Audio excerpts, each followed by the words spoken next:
Hi everybody, it's Robbie from Southern California.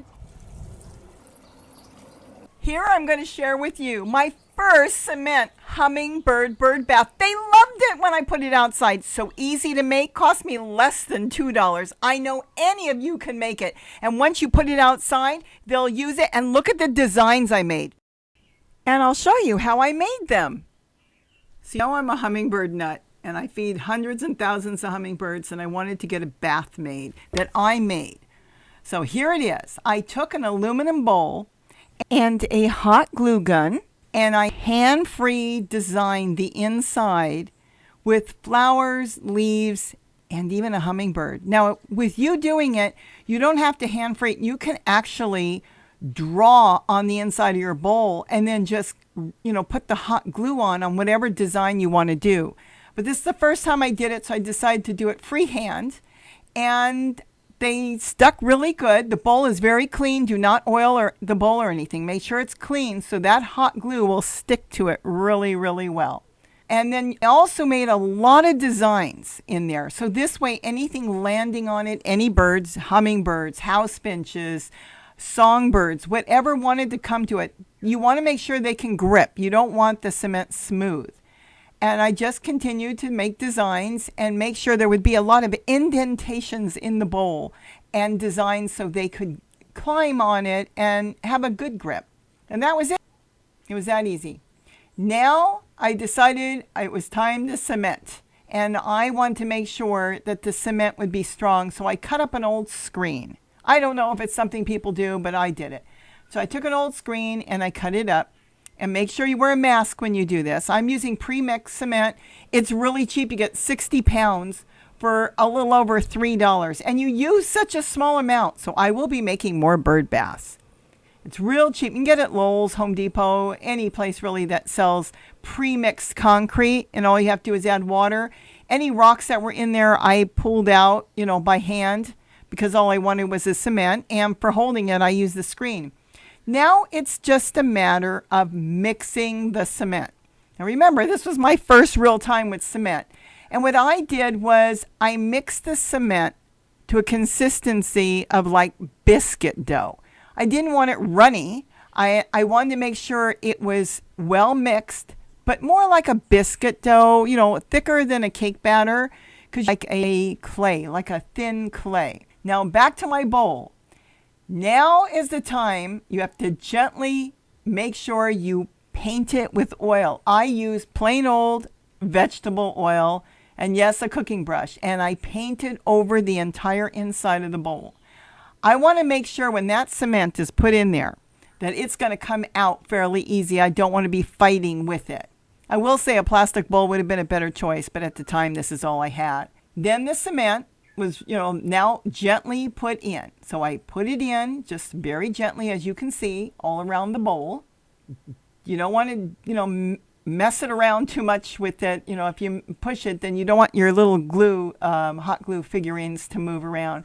And I pressed it in. I made sure that I pressed it in really, really well because I want to make sure the cement gets to all the crevices and all the walls to this bowl.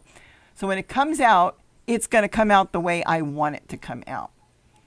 So any rocks or anything I felt that I didn't want in there, I would take out if there was any. And I just pressed and pressed and pressed very gently and kept going around. And I added in some more screen. You can see here is with the screen I cut up. I added in the screen to give it stability because I didn't want any rocks in the pre-mixed cement. So I pushed a lot of little bits and pieces of old screen. You can use whatever you want. You can even use nylon if you have, but I went with window screen. And then I added in a little bit more cement. And you can see the consistency how I did it here. It's not too runny. It's still wet, but it's not too runny. Now the bowl that's going to go in the center, because I don't want a solid block of cement, I also coated that with vegetable oil so it will pop out really easy. And that was it. It was pressed in. It worked really good. And I put a little bit of sand in there and I put another bowl in the center with water because water has a little weight. If I had something else, I would have used something else. That's all I had. But it worked. And there, just sat there and it will hold until it dries. Hi, this is the moment of truth. Now it's been sitting. This is my first cement, I guess you would say, bowl, that I've made something. I filled things with cement, but I've never done anything with cement. So I had this. This was basically just for weight. So it would keep this bowl down, and let's see. Oh, this actually came away quite nice. Oh, now that's perfect. That came away really nice. Now it's not rock solid yet. This was just put together yesterday, but so far so good. Now, the moment of truth. How am I going to get this out? You know what? I washed one of Kitty's blankets. It was out here drying, and I want to see if I can turn this over, because I still need to drill a hole. Now, let's see.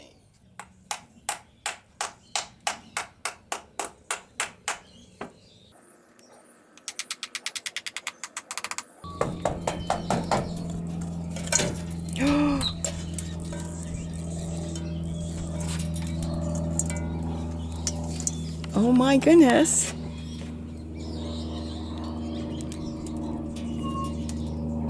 Now I just have to clean it up and see what it looks like. So there it is. Some of the hot glue designs I made were still on the bowl, and some of them were stuck to the cement, which is fine. It was just a matter of cleaning it out, removing them, and dusting it off. Then I went ahead and I drilled the hole that I needed for the tubing for my solar fountain. And I used a drill bit that's designed for cement, but you could probably, being soft, use any drill bit at this point, because the cement was still on the soft side. You could see it's still kind of damp. When I say it's damp, it's still soft. And there, my tubing I got at the aquarium store that fits my solar fountain went in perfect. And that's all I needed. Now it was a matter of cleaning it off. And I decided to go with a vinegar, and I washed it with vinegar. I don't know, I've heard it's good to wash cement with vinegar, so I did. Can't hurt anything. And I continued to pull out all that glue, and then I hosed it off really good. Just get the vinegar off and dust and anything. Once it was dry, I went ahead and decided to paint it. But as you can see, I'm painting my hummingbird here, the design I made with the hot glue. I'm painting it so the black will go inside all the crevices, the design. I'm now rubbing it off with a damp paper towel. You can use a damp paper towel, damp cloth, an old t-shirt, whatever you've got. You want to do this quickly. You paint over the design and then you wipe it off. Inside the crevices, of course, it will go in your paint and it will stay there. But you want it wiped off as much as possible. It doesn't have to be perfect. And once I did the whole thing, and it was dry, I did what I'm going to call a dry brush with beige. I had a beige color, and I went over it dry and very, light. Kind of see how I'm doing the brush lightly? I don't want to go inside my design of the flower or the hummingbird. I want the paint to be on the outside, and I want the design that I put to show up, and so I want that to stay black. So I kind of did a dry brush. And this technique kind of gives it a stone look, very natural look. And I did the whole thing that way, just turning it around and just lightly painting it. Doesn't have to be perfect. I don't want it painted like it looks like it was painted. I want it to look like it wasn't painted and that it's natural. And that's it. If you want to put a coating, a sealer on it, that's up to you. But there it is. It's all done. Isn't that cool? Now I decided it was going to be sitting inside a bowl. I had this bowl that would work. You'll see as we go. And I drew a circle so I would know how big to make the hole for the tubing. And I use a soldering iron for everything when it comes to plastic. It's so perfect, better than trying to fight with a drill. So I made the hole the size I needed. Now my tubing fit, which was perfect. And now I have to make holes all over the bottom there because I want when the water goes in there to run out quickly. I don't want it to build up. I want it to run out. It's going to go into the container that this bowl will be sitting on. You'll see. Don't worry. We'll get there. So lots and lots of holes for the water to flow down. And that's how simple it is with a hot soldering iron. And now my tubing fits and we're in business. We're ready to go set this thing up with a solar pump. So I took it outside. I went with a 2 system. No reason. You could have used just a plain bucket. But I have a floral pot, kind of so it disappears a little bit with another pot on the inside that was green. And I liked the black and the green, so I went that way. There's my solar fountain. You know, those kits I get. They're now under $20 again, but they can go up to $30. Just attached it to that tubing I picked up at the aquarium store. It's that simple. Flipped it over. Now I have to put my tubing through my cement bird bath that I designed. And it pulled through really nice. And then I've got to push it back down into the bottom of, let's say I'm using a bucket. You want to make sure that it's going to be in the water. You don't want to burn out your pump. The pump's always got to be in water. So I pulled it through, and plus the way I want it to be set up is I don't even want to see the tubing. All I want to see is the cement bowl that I made on the top. That's it. Now I just set up the solar panel, and there it goes. It's that easy.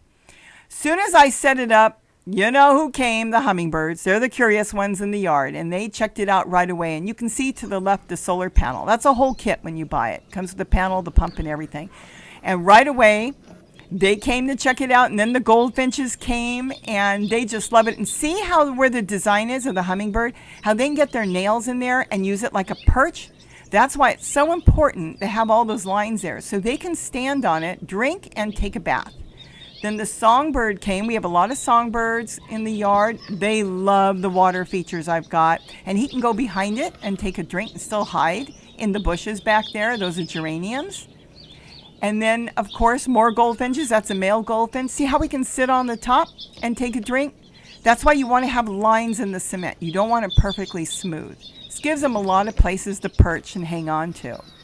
And of course, like I said, the hummingbirds, this is like their favorite. I have a ball in my yard that's a water feature, and this is why I built this one, because they love the ball. Well, they love this. They have a place they can sit on the top.